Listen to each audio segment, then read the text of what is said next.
Okay, well, joining me today, I have Tom Bock, retired Lake County Sheriff's Officer, and he's here to talk today about a member of his family who we unfortunately lost to the coronavirus earlier in the spring. His brother Dale was a longtime veteran with the Sheriff's Department as well. Tom, thanks so much for joining us today. Thank you for inviting me. Well, Tom, let's start out just by telling us a little bit about who Dale was as a person and what are you going to miss most about him? What were the qualities that made him the guy that you knew? Well, he was well over a 30-year veteran of the Lake County Sheriff's Department. Um, he was very active in the canine program and the training. He was a deputy commander of the patrol division during his time. And basically, not only was he my brother, but he was my mentor.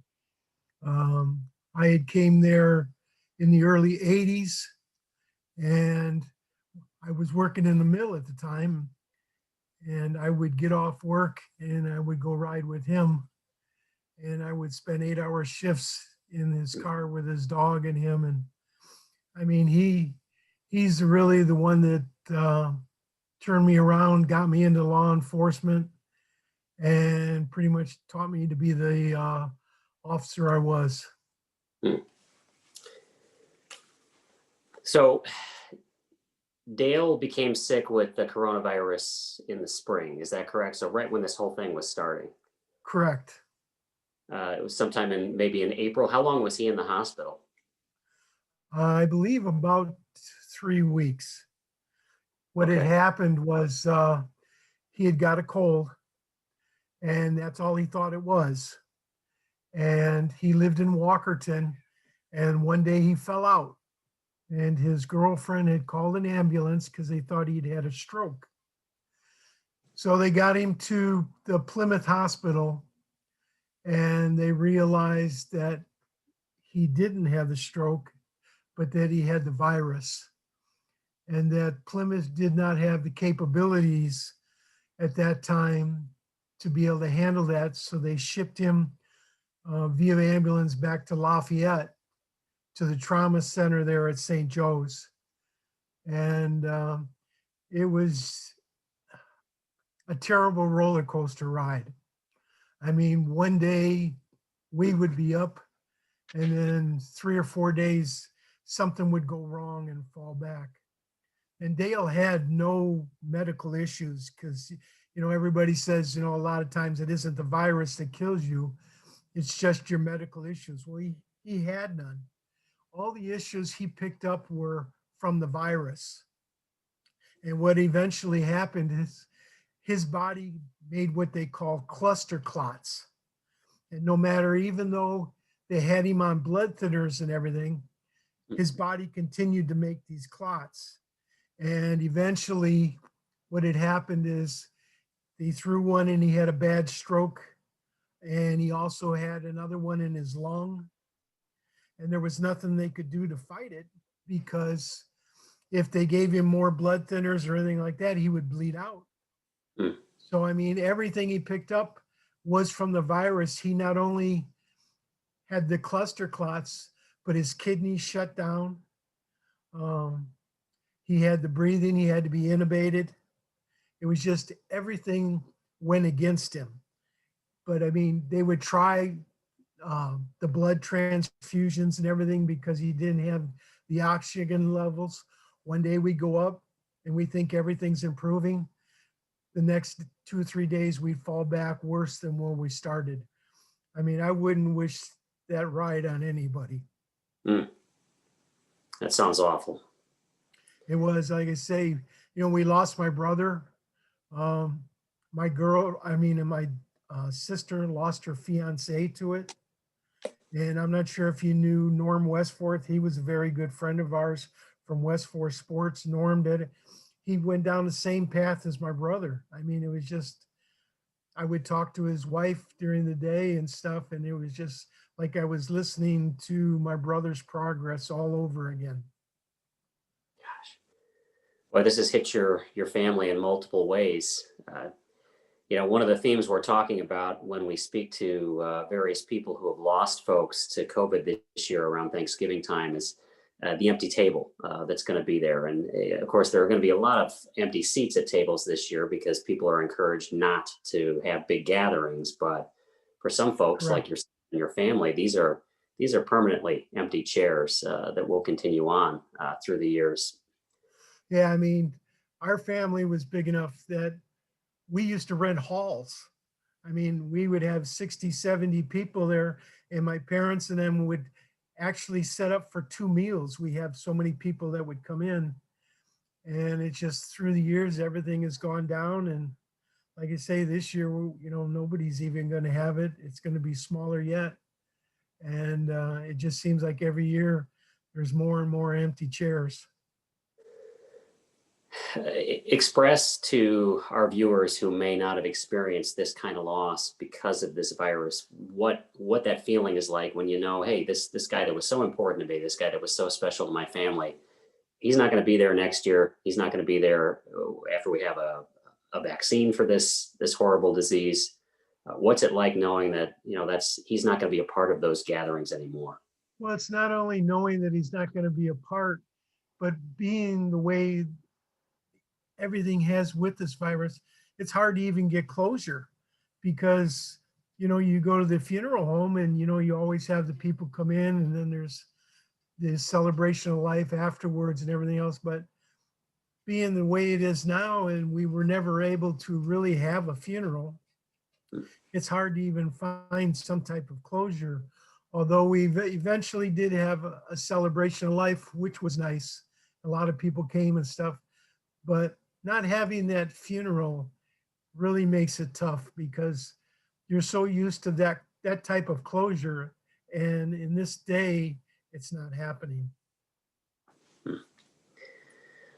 Tom, I think an important message right now to try to express is whatever your advice would be or whatever your thoughts would be to the public at large, particularly when we're experiencing these spikes in numbers. We're seeing the waves of this kind of go back up again.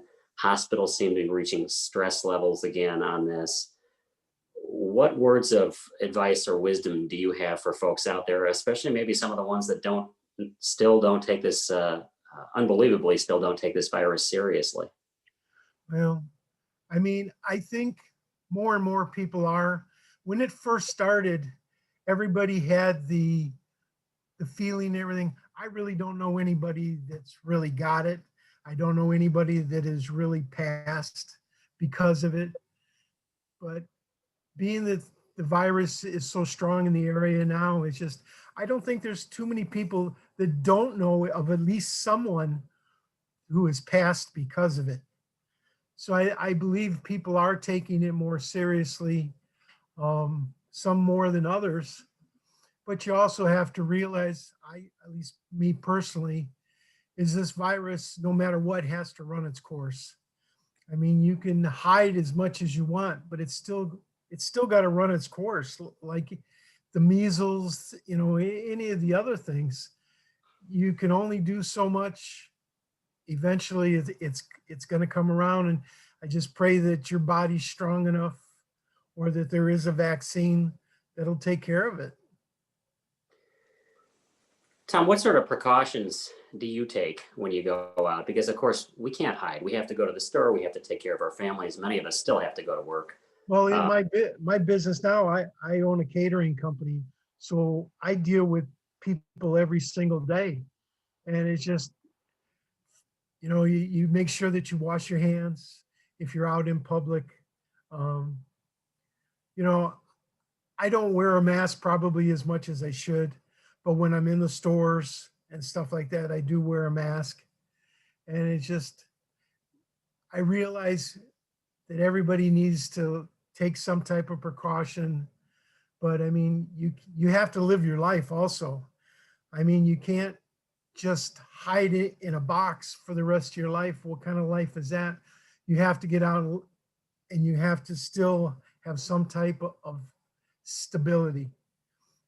And you just take take it as cautious as you can. And I mean, I don't I don't know how to say it because it's something you can't see, you know, and but it's there. So I want you to live your life, to the fullest, no matter what. It's just that there's new precautions that you have to take until this is under control. Being somebody that was so close to someone who was lost to this, what's it like now to hear? Obviously, there's got to be some bittersweet element to hearing about us being on the cusp of having a vaccine for this, but knowing that it came too late for your brother.